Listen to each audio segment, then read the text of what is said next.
kita saat ini, Ibu Bapak Saudara, Bapak Ibu Saudara sekalian, kita percaya Tuhan mengasihi bangsa Indonesia.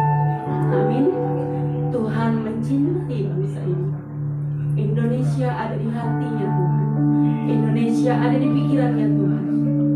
Kita percaya anak-anak Tuhan selalu ada dalam lindungannya. Apapun fenomena yang Bapak Ibu Saudara lihat saat ini, percayalah, Yesus ada bersama dengan kita. Dia dekat sama kita. Kita ingin semua semakin dekat kepada Dia. Mari kita berdoa satu hati. Terima kasih Tuhan. Terima kasih Tuhan. Kalau pagi ini kami tetap bersujud, bersekutu di hadapan Tuhan. Kami percaya Tuhan, Engkau ditinggikan, Engkau dimuliakan, Engkau diagungkan dari tempat ini.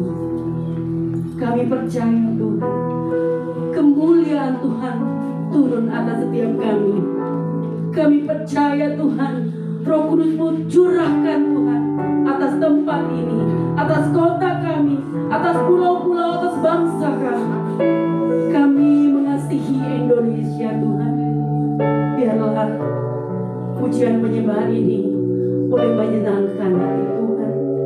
Dan kami rindu Roh Kudus-Mu ada bagi kami Tuhan. Terima kasih. Terima kasih Yesus. Amin. Bapak Ibu Saudara, mari kita sungguh-sungguh menyanyikan lagu untuk Indonesia kami.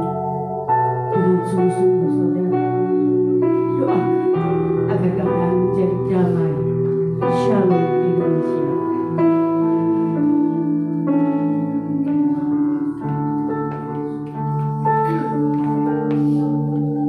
Kami berkumpul Tuhan di hadapan Kau.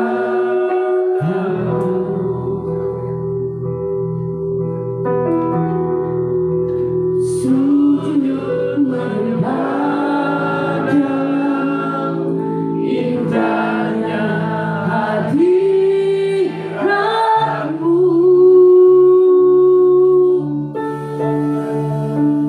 Kami rindu curahan kuasa Roh Kudus.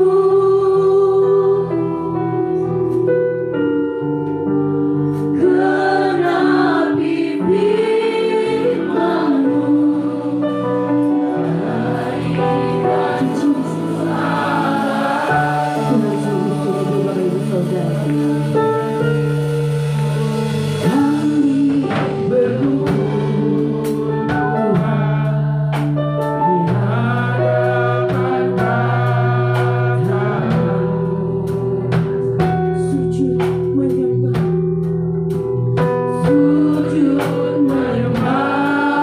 dalam indahnya hadirat-Mu.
bangsa Indonesia. Saya undang Mama Mariani ke depan untuk memimpin kita berdoa untuk bangsa Indonesia.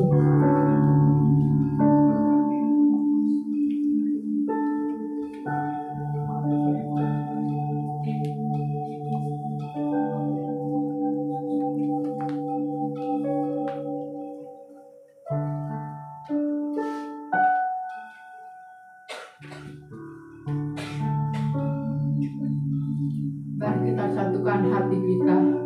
Kita berdoa untuk bangsa dan negara kami yang sedang mengalami musibah dan di mana Tuhan yang Maha Tahu. Bapa, dengan kerendahan hati kami datang kepadamu Tuhan. Kami ingin berdoa untuk bangsa negara kami yang kami cintai ini Tuhan.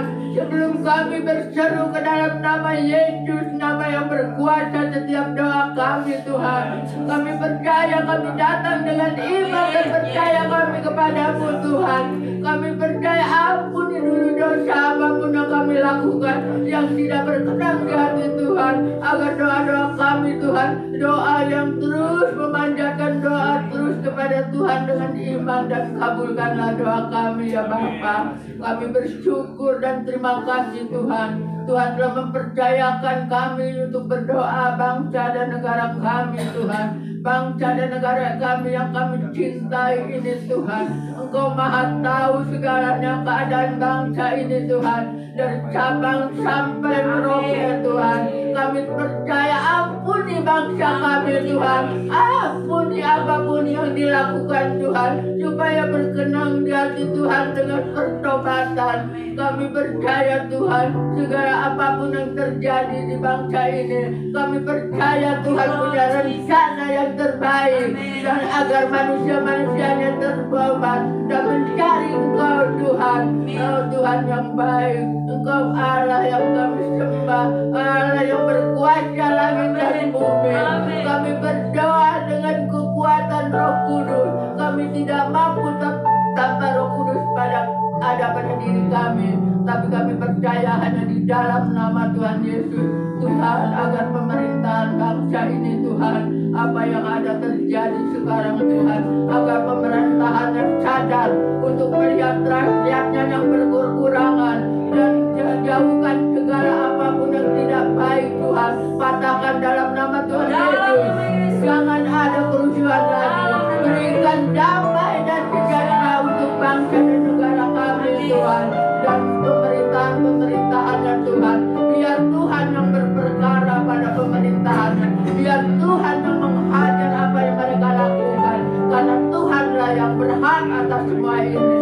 Kami percaya Tuhan, rakyat-rakyat Indonesia yang sedang kekurangan, Tuhan Maha Tahu. Mereka bergejolak Tuhan, mereka bergejolak dengan marahnya Tuhan, karena apa yang dikatakan Tuhan. Tapi Tuhan ampuni mereka, agar mereka mempunyai kerendahan hati, agar mereka sadar Tuhan apa yang mereka berbuat Tuhan, agar mereka datang kepadamu Tuhan, untuk mereka menyadarinya. Pulihkan bangsa kami Tuhan, pulihkan dalam nama Tuhan Yesus, dari Sabang sampai Merauke Tuhan, agar mereka sadar tidak akan terjadi dengan apa yang orang-orang dengan ketakutan. Jangan ada jarahan lagi. Kami patahkan dalam nama Tuhan Yesus. Kami bersyukur Tuhan, agar presiden pemerintahan Tuhan ke bawah, dari atas sampai ke bawah, berikan roh takut akan Tuhan, agar menjalankan dengan sesuai apa yang terbaik untuk bangsa ini Tuhan. Kami mohon kepada Tuhan, belas kasihan-Mu turun atas bangsa ini. Kasihanilah Tuhan bangsa ini yang sedang terjadi dengan yang tidak berkenan Tuhan. Kasihanilah bangsa ini, karena bangsa ini merasa ketakutan umat-umatnya Tuhan. Tapi kami percaya, kami ada Tuhan yang bisa memulihkan bangsa ini. Tuhan Yesus yang kuasanya ajaib, kuasanya dahsyat, kuasanya luar biasa. Kami bersyukur punya Tuhan seperti Engkau Tuhan Yesus. Kami percaya Tuhan, Prabowo Gibran dalam pemerintahan ini Tuhan, dan berikan roh takut akan Tuhan. Berikan pemerintahan ini damai sejahtera, dan ada seorang yang sebagaimana ini kematian, tapi kami percaya Tuhan turut bekerja mendatangkan kebaikan. Tuhan turut campur tangan agar mereka jangan emosi Tuhan, agar mereka sadar Tuhan ada rencana-rencana yang terbaik untuk bangsa dan negara Indonesia dari Sabang sampai Merauke. Tuhan berkati bangsa ini, pulihkan bangsa ini di dalam tangan-Mu Tuhan. Ada tangan Tuhan yang bisa memulihkan bangsa ini, tangan-Mu yang berkuasa, tangan-Mu yang ajaib, tangan-Mu yang dahsyat. Kami bersyukur dan terima kasih Tuhan, agar Indonesia dengan damai dan sejahtera kembali Tuhan, untuk memuliakan nama Tuhan. Semuanya juga untuk memuliakan nama Tuhan. Terima kasih Bapa yang baik, terima kasih Tuhan Yesus, terima kasih Roh Kudus. Doa-doa ini ku kembalikan ke dalam tangan-Mu Tuhan. Kami hanya mengucap syukur dan terima kasih untuk kebaikan-kebaikan-Mu, untuk pertolongan-Mu Tuhan yang dahsyat dan ajaib. Kami berdoa dan mengucap syukur dalam nama Tuhan Yesus Kristus. Haleluya. Yang percaya, Amin. Tuhan pulihkan,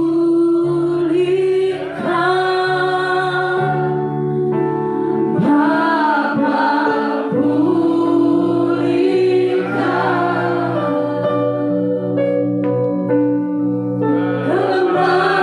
kembalikan bangsa kami kepada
sedang kemuliaan.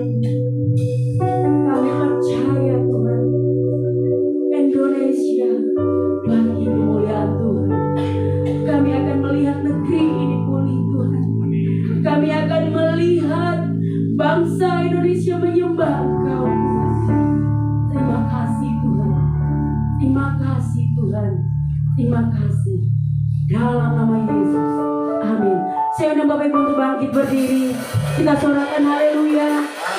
Tepuk tangan buat Tuhan Yesus. Tepuk tangan buat Tuhan Yesus. Tepuk tangan buat Tuhan Yesus. Kita akan melihat gelombang kesembuhan, amin. Kita akan melihat setiap jiwa-jiwa akan datang sama Tuhan. Kita akan melihat penuaian akan segera datang. Haleluya.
Gelombang kesembuhan atas negeri kami, Indonesia, pasti akan pulih.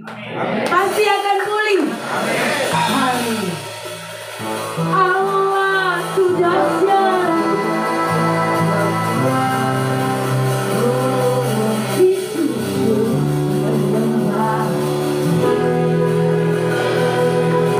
Allah sudah siap.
2, 3, Allahku dahsyat.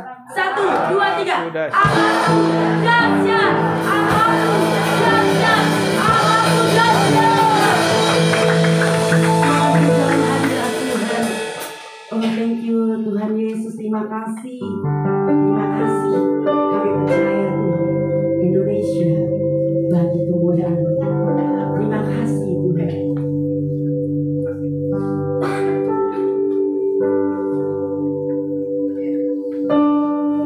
Terima kasih Tuhan. Hanya dekat Tuhan kami akan merasa tenang. Hanya dekat Engkau Tuhan kami tidak takut. Hanya dekat Tuhan seperti rusa yang ringan, jiwaku memerlukan-Mu.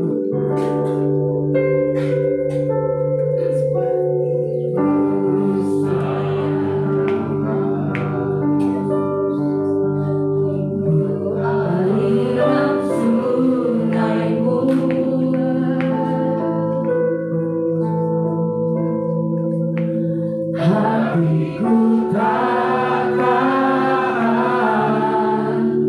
menunggu bagai tanah gersang,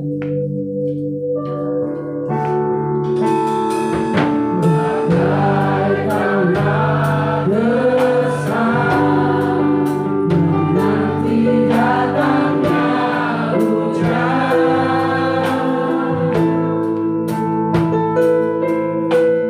Begitu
saudara menghadapi begitu banyak tantangan di bangsa negara kami pada saat ini Tuhan.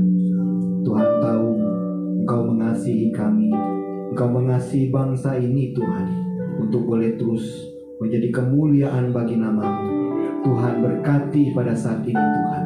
Kami ingin mendengarkan suara-Mu berbicara tentang bangsa ini, tentang kehidupan kami sebagai orang percaya, supaya kami tidak tersesat dan tidak menjadi orang yang jahat atau provokator yang mengacaukan bangsa ini. Tolong kami Tuhan, urapi kami dengan berkat-Mu, dengan kuasa dan kasih setia Tuhan. Jika ada sesuatu yang bukan daripada Tuhan yang ingin mengacaukan kami, Tuhan patahkan dan hancurkan semua di dalam nama Yesus Kristus. Biarlah Roh Kudus-Mu bekerja di tengah-tengah kami. Berbicaralah ya Tuhan, sehingga kami mengerti dan kami melakukannya dalam hidup kami. Dalam nama Yesus kami berdoa, kami bersyukur. Haleluya, semua bilang amin. Silakan duduk, Bapak Ibu dikasih oleh Tuhan. Bapak Ibu, hari-hari ini sebenarnya adalah hari kemerdekaan Indonesia, ya, yang ke-80. Dimulai dengan logo bendera yang baru yang ditayangkan, ya, yang dilakukan oleh masyarakat kita, ya. Kemudian MPR, anggota MPR, pemerintah kita juga berbicara soal bendera One Piece itu, saudara. Nah, saudara, sebenarnya bangsa kita ini sedang dalam keadaan yang rapuh, ya, saudara, karena mengalami banyak tantangan, masalah sosial, politik, dan termasuk ekonomi, saudara. Nah, jadi saudara, itu menjadi problem yang harus diatasi oleh bangsa ini. Karena kalau kita perutnya lapar, tidak bisa melakukan segala sesuatu dengan keuangan yang baik, maka akan menimbulkan kekacauan. Nah, saudara, hari ini Tuhan mau bicara kepada kita, ya, melalui Roma 13 ayat 1-7 sebenarnya, saudara. Tapi saya hanya bahas 3 ayat saja dengan tema takluk pada pemerintah, taat pada Tuhan. Nah, jadi saudara, tema ini sepertinya kita sedang belajar politik. Memang iya, saudara, tapi bukan politik praktis. Mungkin di antara kita berbicara tentang politik itu ada yang alergi, ada yang nggak suka, saudara. Ya, dimana saya pernah melayani jemaat yang berkata kepada saya, dia kesel lihat saya bicara waktu itu kan sibuk dengan pilpres segala macam, ya, pilkada segala macam. Dia akhirnya keluar dari gereja, ya. Tapi saya pikir bukan soal itu sih, cuma hanya momen itu aja dia pakai untuk keluar dari gereja gitu, ya. Nah, jadi saudara, kita bukan bicara politik praktis, yaitu politik itu kotor, bukan, saudara. Tapi pendidikan politik yang penting yang diajarkan juga oleh firman Tuhan, sehingga saudara, kita sebagai orang percaya tidak disesatkan, tidak dikacaukan dengan pemikiran yang salah, begitu. Ya, jadi saudara harus paham apa yang Tuhan mau ajarkan kepada kita, supaya kita menjadi orang Kristen yang menjadi berkat, ya, bagi dunia ini, bagi sekeliling kita. Amin, saudara. Amin. Ya, mari kita akan membaca firman Tuhan bersama-sama dari Roma 13 ayat 1-3 bersama-sama, ya. Kelihatan nggak? Kelihatan, ya? Nggak kelihatan bisa buka Alkitabnya, ya, atau HP-nya, ya. Kita akan baca bersama-sama, ya. 1, 2, 3. Tiap-tiap orang harus takluk kepada pemerintah yang di atasnya, sebab tidak ada pemerintah yang tidak berasal dari Allah, dan pemerintah-pemerintah yang ada ditetapkan oleh Allah. Sebab itu barang siapa melawan pemerintah, ia melawan ketetapan Allah, dan siapa yang melakukannya akan mendatangkan hukuman atas dirinya. Sebab jika seorang berbuat baik, ia tidak usah takut kepada pemerintah. Hanya jika ia berbuat jahat. Maukah kamu hidup tanpa takut terhadap pemerintah? Perbuatlah apa yang baik dan kamu akan beroleh pujian daripadanya. Demikian pembacaan firman Tuhan. Berbahagia kita yang sudah membaca dan merenungkannya. Lebih berbahagia lagi kalau kita melakukannya. Nah, saudara, kisah tentang bangsa Israel, ya, saya memulai dari bagaimana sejarah kok pemerintah itu di tangan Allah, gitu, ya. Nanti saya akan ulangi lagi, saudara, lebih detail lagi. Jadi kisah ini adalah bangsa yang dipilih oleh Tuhan, itu bangsa Israel, ya, dari Abraham, Ishak, dan Yakub. Lalu Yakub punya 12 anak, dan anak itulah cikal bakal dari Yakub yang diganti oleh Tuhan jadi Israel. lalu bangsa Israel. Dan bangsa ini kemudian mengalami banyak pergumulan dan akhirnya melalui Yusuf bangsa Israel diselamatkan dan pindah ke Mesir. Tetapi selama 400 tahun setelah kematian dari Yusuf, bangsa Israel ini ditindas oleh Firaun dan pemerintahannya, sehingga mereka menjadi bangsa budak, ya, bangsa yang diperas tenaganya, bangsa yang disuruh bekerja dengan susah payah untuk membangun Mesir pada waktu itu. Nah saudara, Tuhan mendengarkan suara rintihan keluh kesah dari orang Israel. Ya, sejarahnya begitu. Karena memang Tuhanlah yang memerintah Israel, saudara, yang memilih langsung bangsa ini menjadi bangsa yang besar, yang sudah dikatakan kepada Abraham, Ishak, dan Yakub, saudara. Nah jadi saudara dikasih oleh Tuhan, akhirnya melalui tangan Musa dan Harun dipilihlah mereka untuk mengeluarkan bangsa Israel dari Mesir, saudara. Dan dalam perjalanan apa yang terjadi, saudara? Bangsa ini keluar dan melewati berbagai banyak rintangan dari 10 tulah sampai mengeluarkan melewati laut yang terbelah, saudara. Jadi saudara dikasih oleh Tuhan, akhirnya memang Tuhan memilih Musa dan Harun untuk memimpin bangsa Israel. Setelah mereka keluar dan tinggal di padang gurun, orang Israel mulai berontak, saudara. Mereka kesel karena mereka pikir Musa dan Harunlah yang harus diganti biar mereka yang memimpin. Nah saudara, di dalam Bilangan 16 ini saudara, kisah tentang pemberontakan Korah dan Datan dan Abiram. Tuhan kisahkan bagaimana Korah, orang Lewi yang sudah dipilih bangsa Lewi untuk menjadi pelayan di bait Allah, saudara. Tetapi Korah itu ingin melebihi panggilannya supaya dia pun menjadi imam juga seperti Musa dan Harun. Nah saudara, terjadilah pemberontakan ini diikuti 250 pemimpin orang Israel. Jadi ada pemimpin banyak-banyak, memimpin 100 orang, 50 orang dan segala macam begitu, saudara. Ya, tetapi yang terjadi, Musa ngadu kepada Tuhan dan Tuhan murka. Dan Tuhan bilang, hadapkan mereka besok pagi dan Tuhan tunjukkan siapa yang dipilih oleh Tuhan dan siapa yang dimusnahkan oleh Tuhan. Saudara tahu tidak?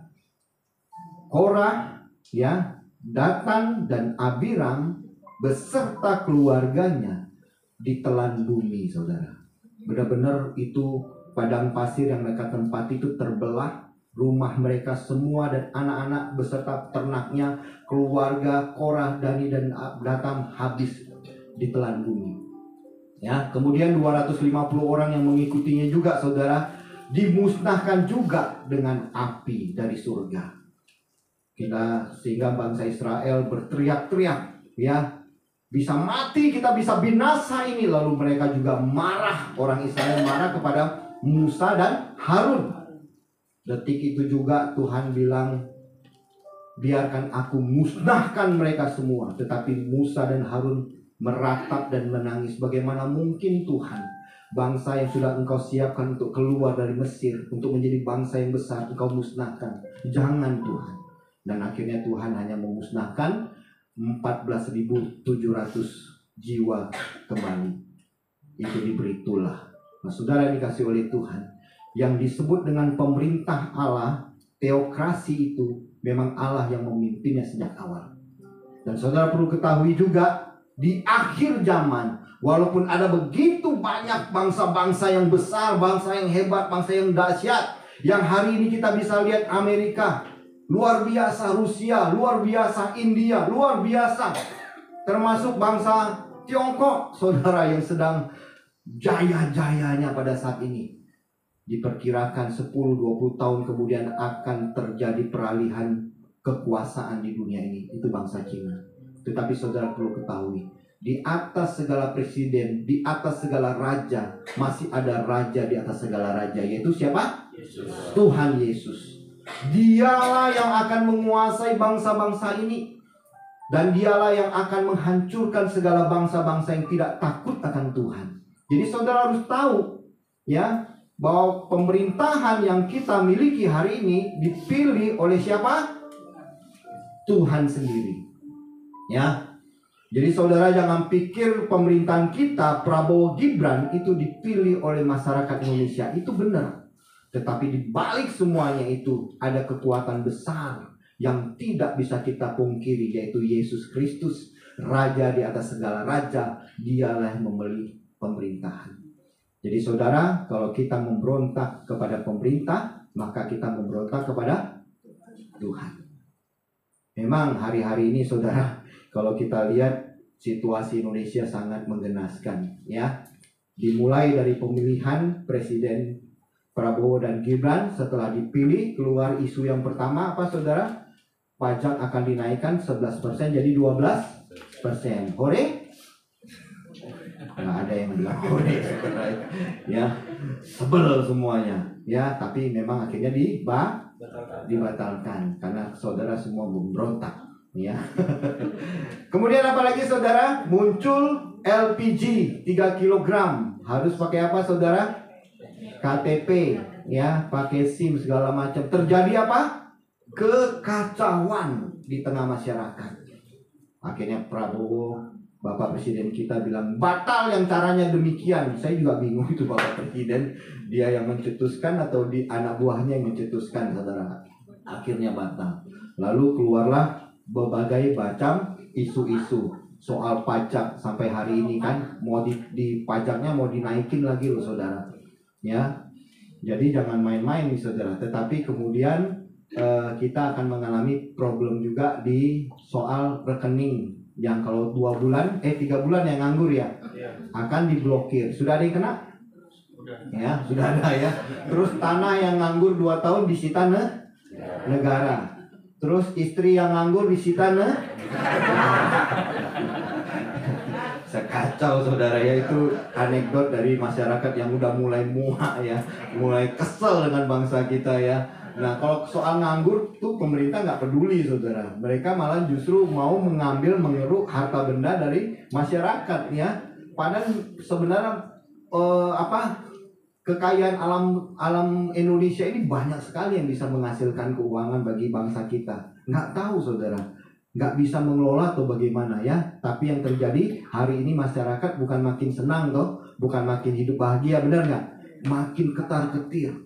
Belum bayar uang BPJS-nya, belum bayar kesehatannya, belum bayar pendidikan, belum bayar soal makan hidup sehari-hari, belum bayar utang ini, utang itu, belum terjerat pinjol, belum terjerat judi online segala macam. Benar nggak Bapak Ibu?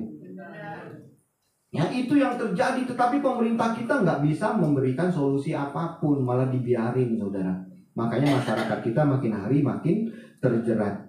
Dan saudara tahu ya, ekonomi kita juga semakin susah, semakin sulit ya.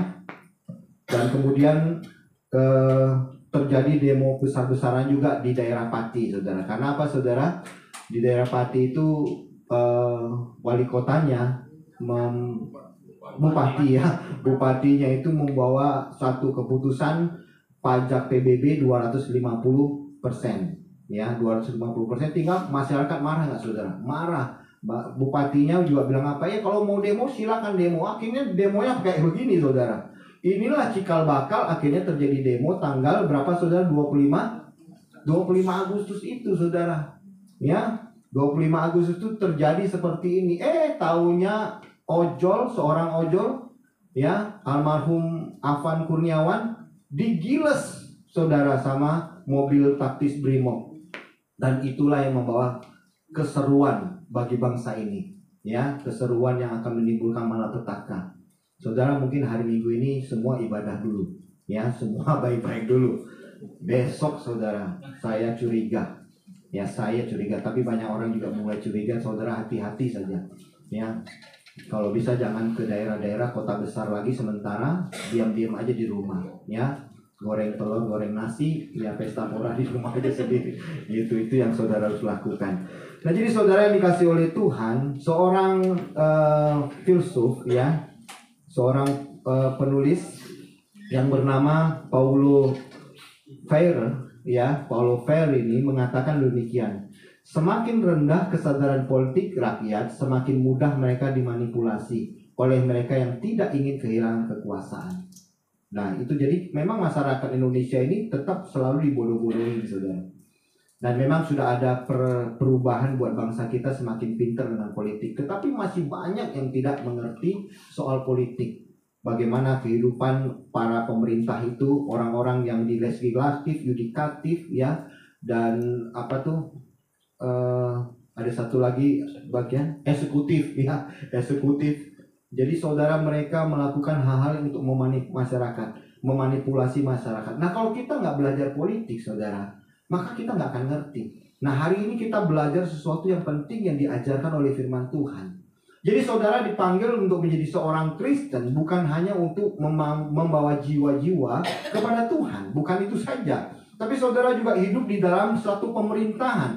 Dan saudara hidup dalam pemerintahan ini jangan saudara buta aja, hanya cari duit saja, cari duit aja. Saudara berhenti melakukan aktivitas politik untuk membangun bangsa ini dengan lebih baik.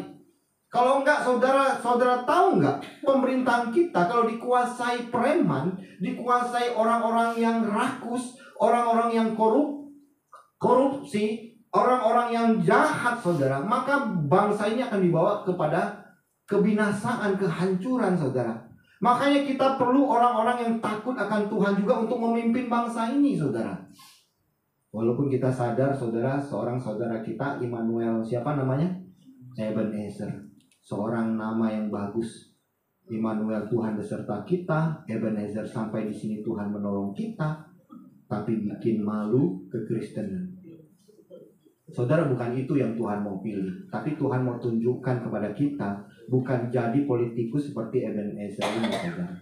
Jadi politikus yang benar untuk membangun bangsa ini. Nah, jadi saudara yang dikasih oleh Tuhan, kalau gitu, bagaimana sikap kita, saudara, terhadap Indonesia saat ini? Apa saudara sudah mulai diundang oleh orang-orang tertentu untuk besok demo?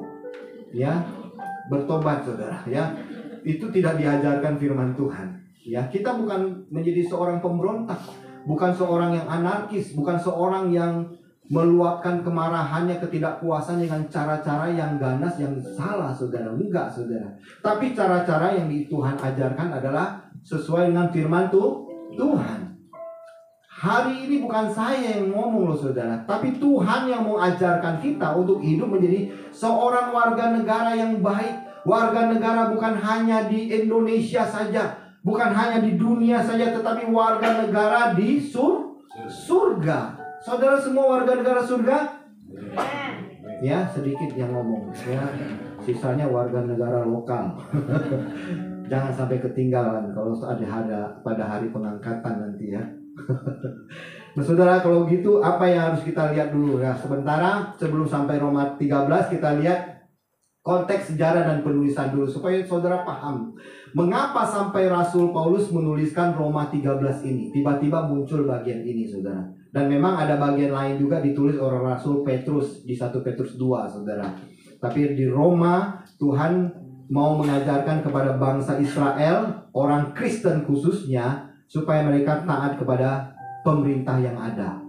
Ya, jadi konteksnya sejarah yang tertulis di sini di Roma 13 dituliskan Rasul Paulus kira-kira tahun 56 sampai 58 Masehi. Ketika kekaisaran Romawi sedang kuat-kuatnya. Memang waktu itu yang berjaya itu Romawi, saudara.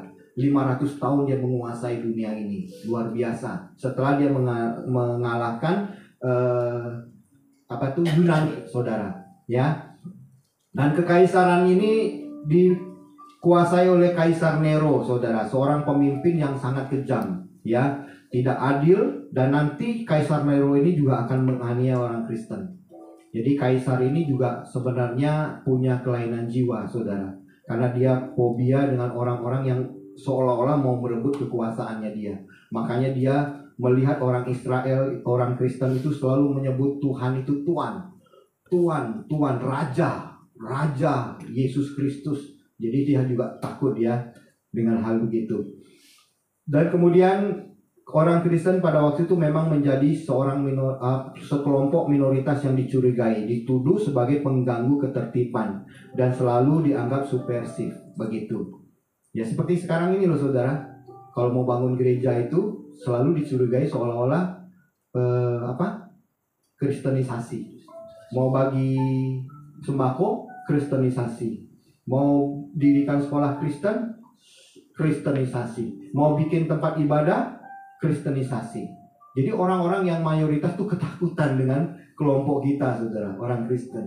Ya memang perlu ditakuti sih, ya, karena gerakan kita itu memang untuk mencari jiwa supaya kembali kepada Bapa yang di surga, semua menjadi penghuni surga.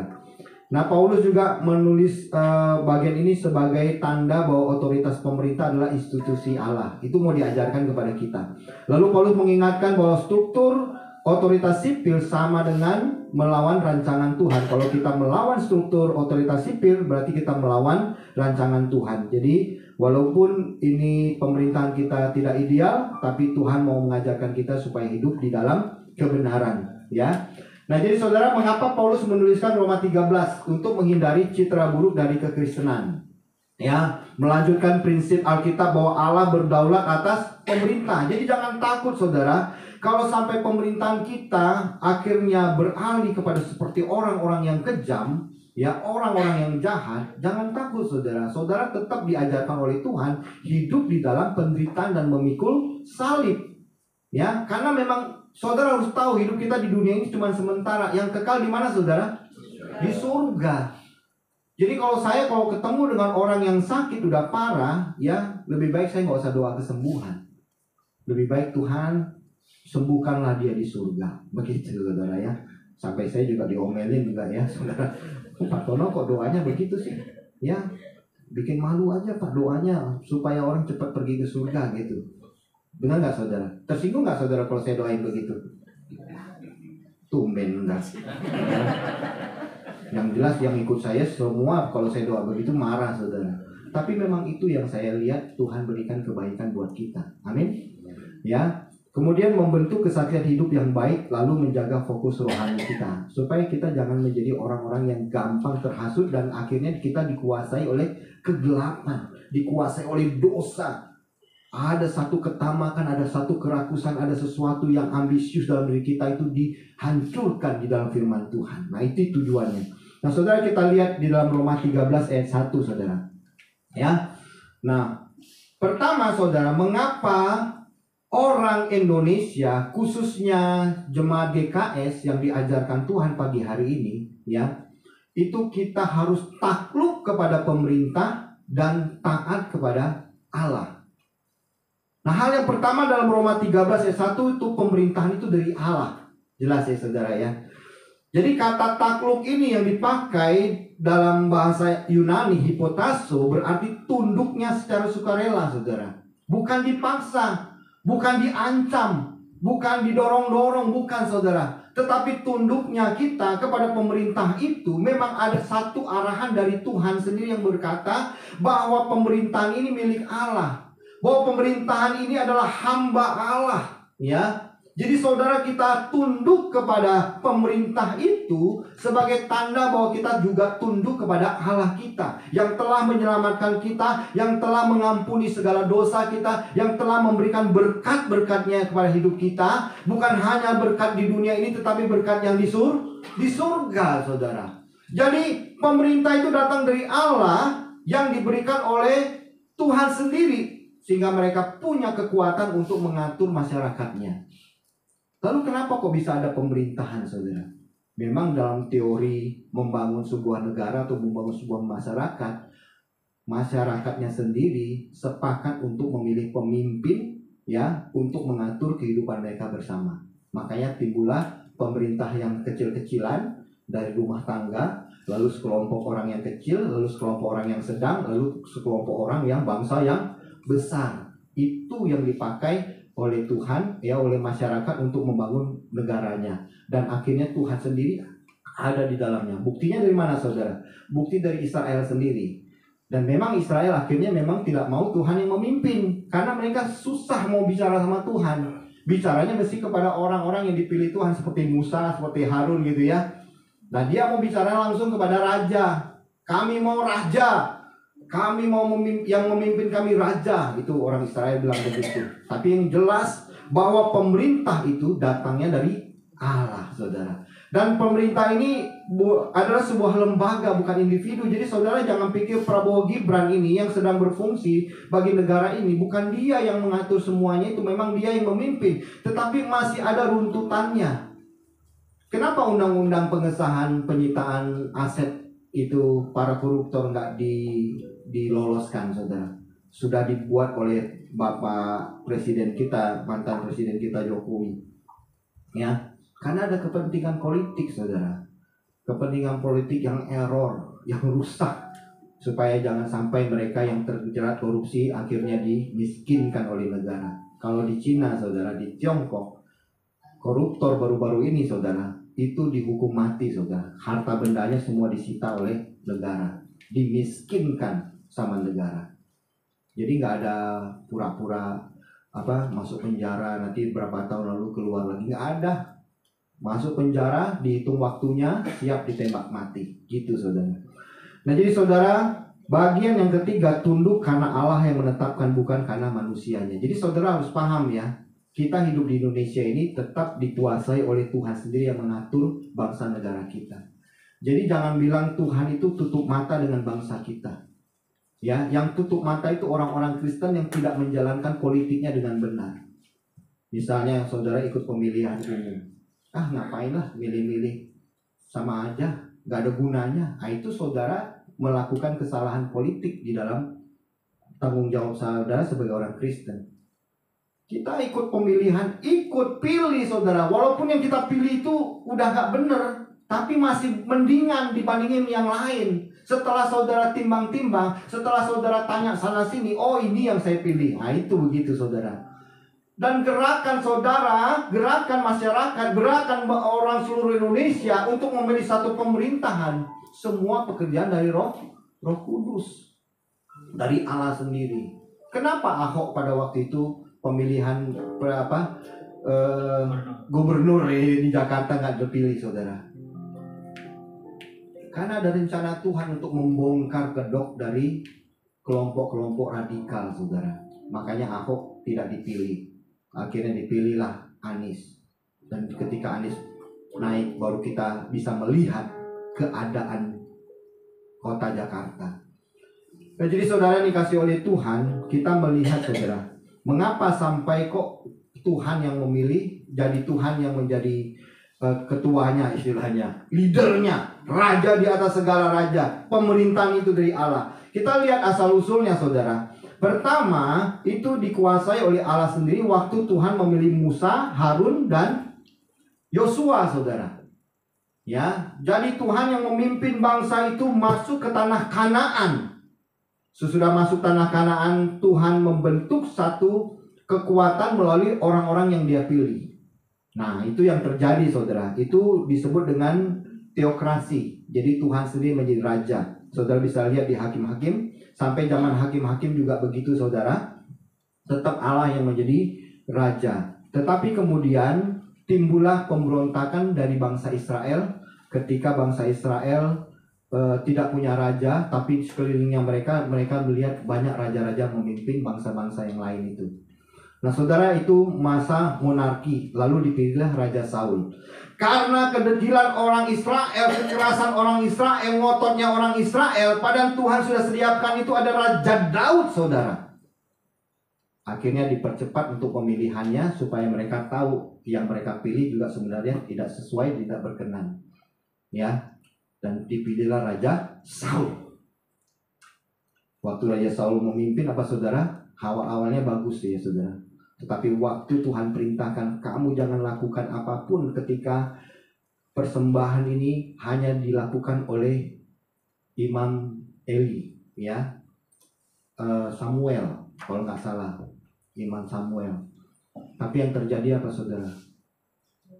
Raja Saul ketika dikepung oleh bangsa Filistin, dia ketakutan luar biasa dan akhirnya dia memberikan persembahan kepada Tuhan. Lalu Samuel datang, Samuel marah.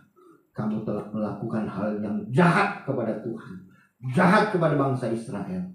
Kamu tidak akan lagi dipilih oleh Tuhan. Dan akhirnya Tuhan memilih raja yang baru, Raja Daud. Nah, saudara yang dikasih oleh Tuhan, lalu ada Raja Saul, Raja Daud, Raja Salomo, dan raja-raja yang lain yang tidak takut kepada Tuhan. Itu raja-raja dari kerajaan utara Israel, saudara. Tapi sebagian raja-raja kerajaan bagian selatan dipecahan dari Salomo punya, saudara, dua kerajaan, saudara. Bagian selatan sebagian tuh rajanya konyol dan sebagian rajanya takut akan Tuhan. Dan itu dari keturunan Daud memang sebagian. Nah, itu zaman pemerintahan raja-raja atau monarki, saudara. Tetapi mereka juga akhirnya dihancurkan oleh bangsa Asyur. Tahu, saudara, Tuhan memakai bangsa Asyur untuk menghukum Israel. Tuhan memakai bangsa Babel juga untuk menghancurkan Israel. Karena mereka tidak takut kepada Tuhan, tidak taat kepada Tuhan, tidak hidup di dalam kebenaran Tuhan. Makanya Tuhan pakai bangsa yang lain untuk menghancurkan, mempermalukan mereka dan merusak tatanan hidup mereka, supaya mereka kembali bertobat kepada jalan Tuhan yang benar. 70 tahun loh, saudara, mereka dibuang waktu zamannya kerajaan Babel. Itu masa yang panjang banget. Jadi kalau kita punya lahir tahun pertama sampai 70 ya, ketika kita sampai dewasa gitu ya, saudara, sampai tua, itu yang terjadi. Lalu pemerintahan asing, lalu Daniel berkata Allah berdaulat. Jadi Allah Daniel hidup pada zaman Nebukadnezar, ya. Dan Daniel juga sudah memberikan tafsiran mimpi dari Nebukadnezar. Nebukadnezar pun akan dimusnahkan oleh Tuhan. Benar, saudara, Nebukadnezar dipakai Tuhan untuk memusnahkan Israel, dan Nebukadnezar pun juga akan dimusnahkan oleh Tuhan karena dia tidak takut kepada Tuhan. Ya, lalu Yesus mengajarkan bagaimana tentang untuk takut akan Tuhan. Nah, ini Yesus bilang, Yesus bayar pajak kepada kaisar. Ada yang bertanya kan, bagaimana mau bayar pajak kepada kaisar, boleh nggak? Boleh, coba lihat mata uangnya. Ini gambar siapa? Gambar kaisar. Ya udah, kalau ini gambar kaisar, berikan kepada kaisar. Kalau yang bagian Allah, berikan juga kepada Allah. Jadi itu ketaatan yang diajarkan Yesus. Lalu Yesus bilang apa lagi? Kerajaanku bukan dari dunia ini. Jelas, saudara. Banyak orang Israel pada waktu murid-muridnya yang paling dekat mengharapkan Yesus itu menjadi Raja Israel untuk melawan Romawi, saudara. Tapi Yesus bilang bukan itu tujuan saya datang ke dunia ini untuk menyelamatkan seluruh umat manusia, saudara. Dan menjadi raja di atas segala raja. Bukan Raja Israel aja, tapi raja di atas segala raja. Makanya dia bilang kerajaanku bukan dari dunia ini. Rasul-rasul bilang apa? Taat kepada Allah lebih daripada manusia. Di Kisah Rasul 5:29 ya. Lalu Petrus hormati pemerintah. Nah, jadi saudara, kita melihat satu kisah ya, saudara, di Jerman yang dikuasai oleh Hitler pada waktu itu. Saudara, kalau kita hidup zaman Hitler, orang-orang Kristen, kalau dia bilang harus dimusnahkan, itu memang sadis loh, saudara, ya. Jadi Hitler itu membawa bangsa Yahudi yang dia benci banget, dia sangat dendam banget kepada orang Yahudi, saudara. Jadi 6 juta yang diungkapkan dalam sejarah mati konyol di tangan Hitler. Nah, waktu Hitler melakukan kejahatan ini, memerintahkan seluruh bawahannya dia sampai ke tentara bawahnya dia untuk cepat menangkap orang Yahudi, dimusnahkan.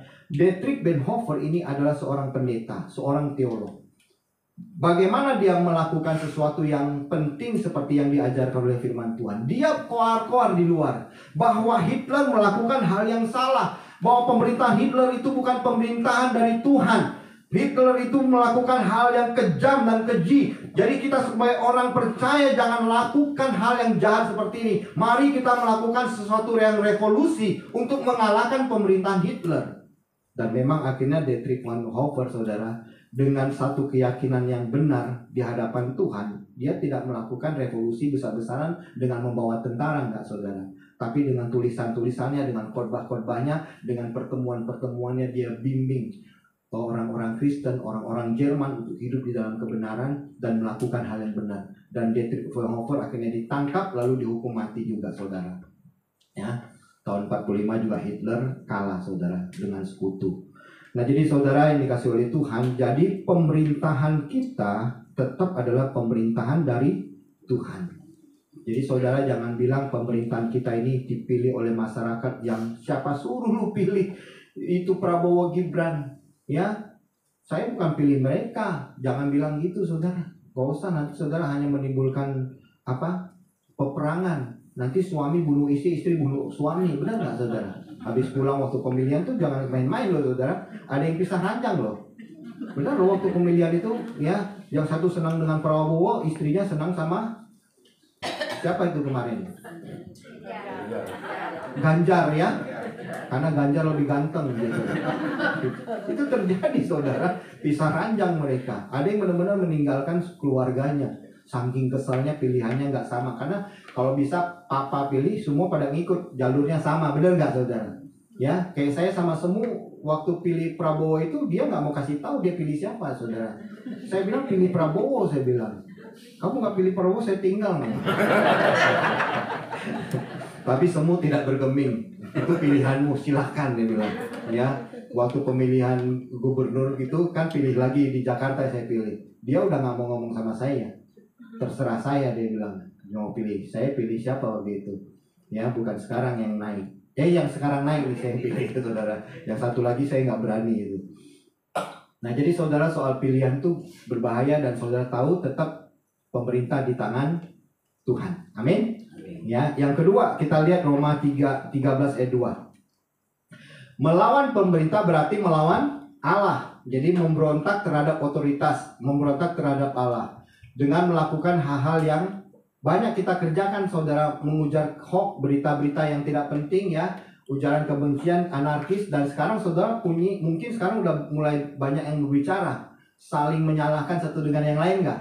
Lu pilih Prabowo Gibran ya, lu rasain tuh lu sekarang negara kita kacau balau nih. Nah pasti jangan saudara, kita sekarang udah tahu nih gambaran yang memang saudara pilih bahwa Prabowo Gibran itu memang sudah dipilih Allah, sudah selesai, nggak usah diributin lagi ya. Jadi saudara jangan sampai memberikan satu pernyataan untuk melawan pemerintahan kita. Mulai melakukan sesuatu yang memberontak. Oh, kalau gitu kita nggak usah bayar pajak lagi. Ngapain kita bayar pajak? Ya, saudara selagi masuk akal pembayaran pajak kita harus keluarin saudara. Ya, jadi jangan sampai kita melakukan hal yang bahaya. Lalu kita juga kritik pemerintah dengan cara-cara yang salah saudara. Jadi ini menimbulkan sesuatu yang kurang baik. Jadi kalau kita melawan pemerintah yang sedang terjadi pada saat ini, itu karena akumulasi kekecewaan yang sangat panjang saudara. Selama 8 bulan ya, pemerintahan 8 bulan ya, 10 bulan Prabowo Gibran berkuasa, para menterinya tidak melakukan kebijakan-kebijakan yang berpihak kepada masyarakat. Bahkan MPR, DPR pun tidak memberikan pernyataan-pernyataan yang menyejukkan hati, tapi pernyataan-pernyataan yang menghina, yang menghancurkan karakter bangsa kita. Dibilang apa? Tolol lah, ya. Siapa yang tolol di sini coba? Nggak ada. Ternyata tadi pagi saya baca di TikTok saudara, ijazahnya Sahroni yang bilang bangsa kita yang tolol, nilainya tuh banyak 6 loh saudara. 6. Orang jadi marah gitu loh. Ternyata yang tolol bukan bangsa kita, yang ngomong saudara. Bener loh saudara. Mudah-mudahan kau hoak ya. Tapi kalau benar kita senang nggak? Enggak juga. Ya kalau udah benci ya benci saudara ya. Tapi kita tetap tidak ya. Cuman kita jadi aneh aja sih, orang kok bisa ngomong tolol gitu ya. Itu betul-betul menyakitkan. Disitulah mulai bangsa kita ini sudah lagi susah, cari makan susah, cari uang susah, kerja nggak pernah diterima-terima. Jadi mereka itu akhirnya melakukan pemberontakan. Nah saudara sebagai orang Kristen, kita nggak usah ikut-ikutan saudara. Ya, tapi kalau saudara diseret, terpaksa saudara ikut. Ya, apalagi dikasih nasi bungkus. Ya, puji Tuhan. Tapi saudara jangan bilang, oh ikut-ikut mencaci maki, jangan saudara. Ya, nggak usah begitu, ikut terpaksa ikut ya ikutlah saudara. Tapi kita tidak melakukan hal yang anarkis, begitu. Sambil saudara ikut, sambil saudara doa syafaat. Ya, kalau demonya sampai sore, ya berarti doa syafaat saudara sampai sore. Ya, setelah selesai demo saudara menjadi orang yang bercahaya saudara. Nah, kan hebat nggak saudara? Karena doa saudara bergema terus gitu. Amin. Siap ikut demo besok? Jangan ya saudara ya. Lebih baik kita menghindar. Kita harus melakukan apa saudara? Nah begini saudara, Tuhan mau mengajarkan kepada kita. Maksud Paulus, apakah berarti kita boleh mengkritik pemerintah? Boleh saudara. Bukan diam aja seperti kerbau dicocok hidung, ditarik begitu saja. Atau seperti seorang budak itu dianiaya, disiksa karena tidak taat kepada tuannya. Enggak saudara. Kita pun diberikan kesempatan untuk melakukan hal yang positif. Apa saja saudara. Nah kritik yang benar saudara yang harus kita kerjakan. Disampaikan dengan hormat. Tujuan membangun ya. Berdasarkan fakta dan firman Tuhan, tunduk pada hukum ya saudara. Ada seorang perempuan waktu dibilang bangsa ini bangsa Indonesia tolol, itu keluar yang jago debat itu siapa? Erwina ya. Ya saudara siapa tuh hebatnya ya. Kayaknya saudara saya itu. Ya hebat dia saudara. Dia bilang Sahroni, ayo kita adu debat. Ya, saya bisa punya data, ada semua. Kamu siapkan data kamu, kita debat. Nah itu maksudnya dengan cara begitu saudara yang Tuhan perkenan. Jadi diadu debatnya. Bagaimana yang benar itu siapa. Yang bagaimana mencari solusi buat bangsa ini. Jadi Erwina itu sudah keluarin banyak statement-statement di TikToknya dia saudara. Nah saudara bisa lihat sendiri ya. Yang gak suka TikTok tanya Bapak Gembala. Bapak Gembala ya kan Bapak Gembala rajin. Padahal saya juga iya saudara. Jadi kita melakukan pemberontakan gak saudara? Tidak melakukan kekerasan bertujuan menjatuhkan berdasarkan emosi kebencian atau melanggar hukum. Jangan. Sekarang mereka melakukan pelanggaran hukum, bakar DPRD, bakar Kapolsek, bakar apa lagi? Jagung bakar, ubi bakar, semua dibakar saudara ya. Semua dibakar sama mereka. Mobil-mobil di jalan semua dibakar, motor dibakar semua. Ya terjadi sesuatu yang menimbulkan kebencian yang sangat luar biasa dari negara kita. Jadi hati-hati saudara. Makanya kita tidak akan melakukan yang demikian. Ya. Nah saudara dikasih oleh Tuhan, contoh yang dialami oleh Sadrak, Mesak dan Abednego. Waktu Nebukadnezar berkuasa saudara, Nebukadnezar bilang begini. Kan itu dipilih oleh Tuhan, benar gak?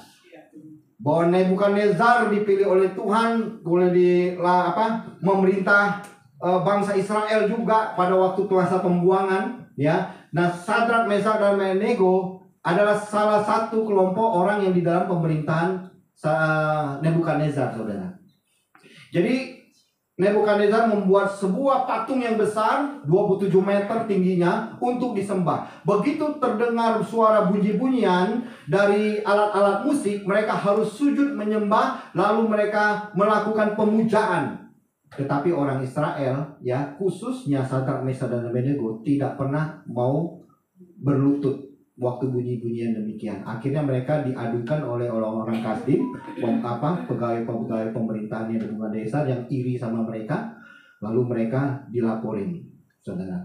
Dan akhirnya dalam pembicaraan dengan Nebukadnezar, Sadrak, Mesak dan Abednego bilang begini, Tuan, kami tidak akan ngomong banyak panjang lebar. Kalau memang Tuhan yang kami sembah, ya, kami tidak akan pernah sujud menyembah patung Tuanku. Kalau sampai kami pun dimasukkan ke dalam api, dapur api yang menyala-nyala itu, dan kami mati, tetap kami tidak akan sujud menyembah kepada patung Tuanku. Nebukadnezar mukanya merah, marah, lalu dia suruh orang perintahkan bakar itu tungku berlipat-lipat kali, ya, panasnya sampai yang bawa aja kebakar hangus langsung saudara. Tetapi mereka dijatuhkan ke dalam tungku api, mereka tetap berjalan di dalamnya, dan ada satu sosok lagi ya yang ditafsirkan itu adalah Tuhan Yesus saudara. Ya, nah saudara dikasih oleh Tuhan, akhirnya Nebukadnezar sadar yang dia lakukan salah, ya, dan dia lalu bilang inilah Allah yang patut kita sembah, Allah Yahweh, Yahweh yang maha kuasa. Nah begitu yang terjadi saudara. Jadi kita ada bagian-bagian tertentu yang membuat kita tidak perlu memberontak saudara. Kalau memang sesuatu yang jahat membuat kita harus menyembah kepada berhala, meninggalkan kekristenan kita, menyangkal Yesus sebagai Tuhan Juru Selamat, kita harus siap mati loh saudara. Ya, jangan tinggalkan. Saya tembak kamu, ya. Coba kamu anak-anaknya semua menyangkal Yesus, saya tembak bapakmu. Bapaknya pasti sedih toh. Waduh, jangan mati semua. Ya Pak, saya akan mengakui Yesus bukan Tuhan saya. Tapi kalau dia orang yang sungguh-sungguh di dalam Tuhan, dan anaknya juga tahu dia orang yang diam di dalam Tuhan, tetap dia diam saja. Ya, lalu anaknya ditembak satu-satu mati, dan dia pun terakhir juga mati. Itu yang terjadi, saudara. Jadi saudara yang dikasih oleh Tuhan, kalau memang hal yang sesuai kebenaran firman Tuhan, kita taat kepada Tuhan. Tapi kalau yang sudah tidak sesuai, kita jangan lakukan dalam kehidupan kita. Yang ketiga, saudara, fungsi pemerintah. Jadi fungsi pemerintah itu apa, saudara? Betul-betul untuk menjaga hukum di negara kita. Jadi kalau ada maling, ada pencuri, ada orang yang melakukan kejahatan, negara kita lah yang berfungsi untuk membuat bangsa ini berjalan dengan sebaik-baiknya. Ya, kalau tidak ada polisi, maka tidak ada yang bisa menangkap mereka, gitu. Kalau tidak ada tentara, tidak ada yang bisa membela bangsa kita.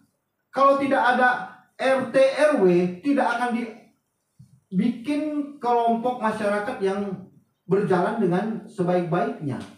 Jadi pemerintahan kita ternyata Tuhan berikan kepada mereka untuk diatur dengan sebaik-baiknya. Ya. Jadi supaya kita semua berjalan sesuai dengan kebersamaan irama yang sama, supaya jangan sampai terjadi kekacauan dan menimbulkan sesuatu yang justru menjatuhkan, merusak ke masyarakat kita atau kehidupan kebersamaan kita. Benar nggak, saudara? Nah, jadi saudara, kalau kita melihat ya fungsi pemerintah itu, kalau kita baik di dalamnya, kita nggak usah takut, ya. Jadi kalau kita berbuat yang jahat, itu yang saudara harus takuti. Kalau saudara hidupnya mencuri, berbohong, ya, menipu orang, lalu melakukan tindak kriminalitas, pembunuhan, atau melakukan perampasan, atau melakukan peperangan warisan, ya itu semua negara yang atur semua. Nah, jadi saudara yang dikasih oleh Tuhan, kalau kita melihat, saudara, di Kerawang itu terjadi banyak kriminalitas. Benar nggak? Siapa yang bisa mengelola pemerintahan Kerawang ini? Selain pemerintahan bupati, yaitu polisi segala macam yang terjun di lapangannya, diatur oleh bupati, lalu DPRD, dan seterusnya di bawahnya sampai di bawah jajaran di bawahnya semua. Ya, Kodim, segala macam, Polres, semua diatur sama mereka. Nah, jadi saudara yang dikasih oleh Tuhan, kita menyadari bahwa pemerintahan kita sekarang sedang terguncang, ya. Jadi saudara, sebagai orang percaya, kita percaya bahwa Bapak Prabowo dan Gibran akan memberikan satu ultimatum atau surat dekret mungkin yang akan dikeluarkan, lalu dia akan memberikan satu arahan kepada bawahannya untuk membuat kembali situasi dengan normal. Saudara, apa yang harus kita lakukan kalau gitu? Saudara, tetap saudara di dalam hidup kita dalam terang Injil, saudara, taat kepada pemerintah. Ya, itu sebagai masalah iman yang harus kita pertahankan. Jadi jangan jadi provokator, tapi jadi terang dan garam. Jadilah warga yang taat dan menjadi berkat. Nah, penerapan praktisnya apa, saudara? Saudara lakukan untuk hal-hal yang rutinitas dalam kehidupan sehari-hari. Punya KTP, saudara. Ya, punya KK, tolong diatur. Pak, saya nikahnya nggak sesuai negara, diatur, saudara. Gimana caranya supaya saudara dapat KK? Jangan main sogok, ya. Ternyata diteliti-teliti, saudara nggak melewati urutan pemerintah yang diatur oleh pemerintah. Kapan itu akan terjadi? Waktu saudara sengketa warisan, biasanya itu kacau balau nanti, ya. Lalu pajak, saudara. Lalu lintas, ya. Siapa yang suka jagoan jalan itu melawan arus? Coba angkat tangan, ya. Berhenti, saudara, ya. Lewat arus jangan suka lawan arus, saudara. Kalau lewat jalan pendek aja sih nggak apa-apa lah, ya. Tapi saudara sengaja lagi nggak pakai helm, ya, nggak pakai spion, ya, dari ujung jalan itu niaga, ya. Bukan niaga tuh yang di depan Bayu Karta itu apa? Kertabumi, ya. Dari ujung Kertabumi itu patung padi itu sampai ke pasar itu ngebut lagi, saudara, ya. Kalau ada saya foto. Saya foto berkali-kali biar pengendanya banyak kali. Tapi foto saya nggak diterima, saudara. Ya, terus anti suap. Nah, doa buat pemimpin kita sekarang ya, aktif bermasyarakat tanpa kehilangan kesaksian, tetap taat selama tidak bertentangan dengan firman. Nah, jadi saudara, saya mau menutup dengan kisah saudara kita, yaitu tentang GKI Yasmin di Bogor. Waktu 2007 mereka membangun gerejanya, mereka ditolak ya. Pembangunan ditolak, mereka semua ditolak. Akhirnya mereka, apa yang mereka lakukan, saudara? Apakah mereka mengumpulkan orang melakukan pemberontakan? Tidak. Mereka berkumpul selalu setiap minggu di mana ibadahnya? Di depan istana ya. Yang siapa di mantan jemaat GKI pasti ibadahnya di sana. Setiap minggu bertahun-tahun loh, saudara. Saya lihat kurang lebih 3 tahun, berapa tahun. Tiap minggu mereka di sana. Ibadah di depan istana, sengaja ya mereka. Nah, saudara, itu yang mereka lakukan. Yang jelas mereka selama bertahun-tahun itu mereka terus berdoa, Tuhan tolong bagaimana. Sehingga tahun 2021, saudara, terjadi satu pencerahan. Pemerintahan kita waktu itu Jokowi, yang mungkin ikut ibadah juga tiap minggu di istana itu ya. Karena ibadahnya kan suaranya nyaring bagi speaker kan, saudara. Ya, jadi dia akhirnya memberikan kesempatan. Lalu tahun 2023 jadilah tempat ditentukan satu tempat mereka mendirikan gereja. Diresmikan oleh Menko Polhukam Mahfud MD dan Menteri Dalam Negeri Tito Karnavian ya. Lalu sama wali kota ya, wali kota bupati, wali kota Bima Arya. Luar biasa nggak, saudara? Jadi saudara, walaupun kita mengalami satu himpitan, tekanan yang sangat berat, dan hari-hari ini saudara ingat ya, khususnya yang minoritas yang Kristen nih, hati-hati.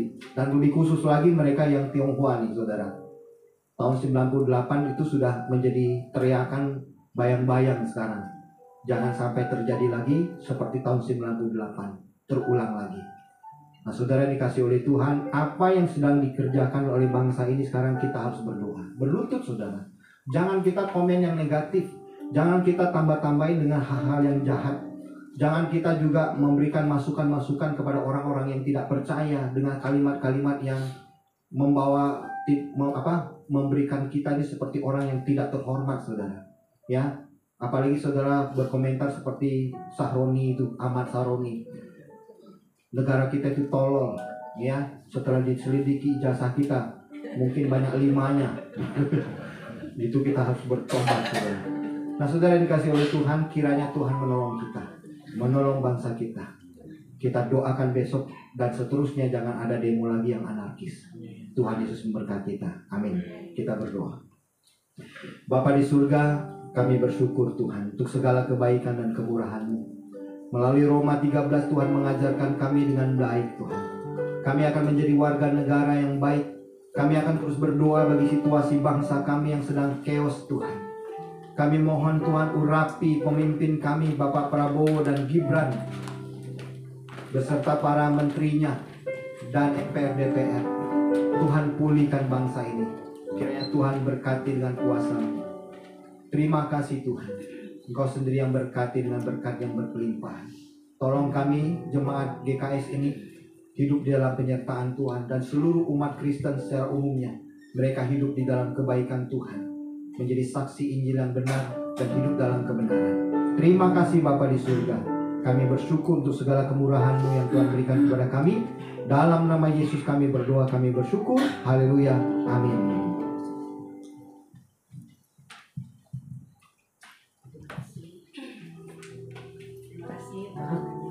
Yang sudah menyampaikan isi hati Tuhan siang ini. Saudara, mari kita menyiapkan persembahan. Saya undang para pelayan Tuhan untuk persembahan.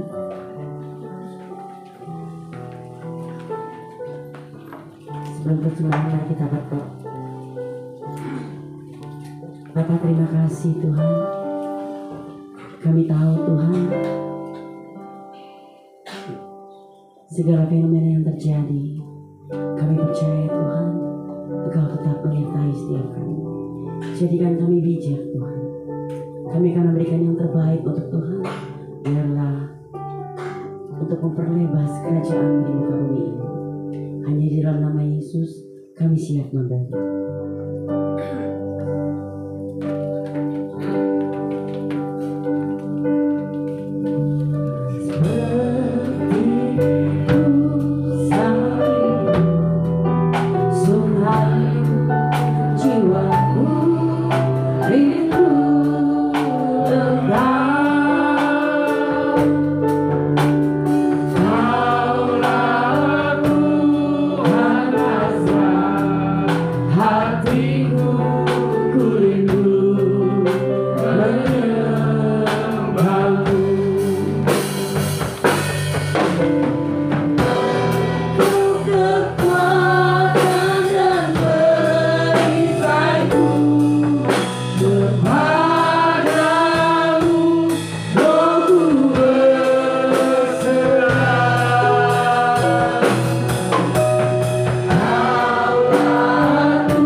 Jumat tanggal 5 September, KUL tetap diadakan jam 7 malam WIB di tempat ini.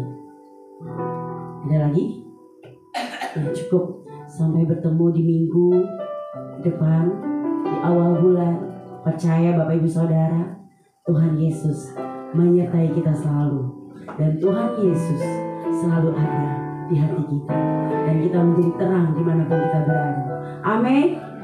Amin. Saya undang Bapak Gembala untuk memberikan berkat.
Angkat kedua tangan. Terimalah dengan iman berkat daripada Allah Bapa dan Putra dan Roh Kudus, yaitu di dalam kasih karunia Tuhan Yesus Kristus, yang akan selalu menyertai dan memelihara kehidupan saudara dimanapun engkau berada, apapun yang kau kerjakan. Percayalah, engkau biji mata Tuhan. Ada perlindungan Tuhan yang sempurna. Dan percayalah, tidak ada satu manusia kejahatan apapun yang akan menyentuh engkau. sebab ada perlindungan malaikat Tuhan yang menjagamu. Engkau akan diberkati keluar masukmu, dalam usahamu, dalam pekerjaanmu, ekonomi, keuanganmu, rumah tanggamu, anak-anakmu yang studi diberkati Tuhan. Dan percayalah, kita adalah milik Tuhan. Dia yang menjadi pembela kami. Yang percaya katakan, Amin. Tuhan berkati. Selamat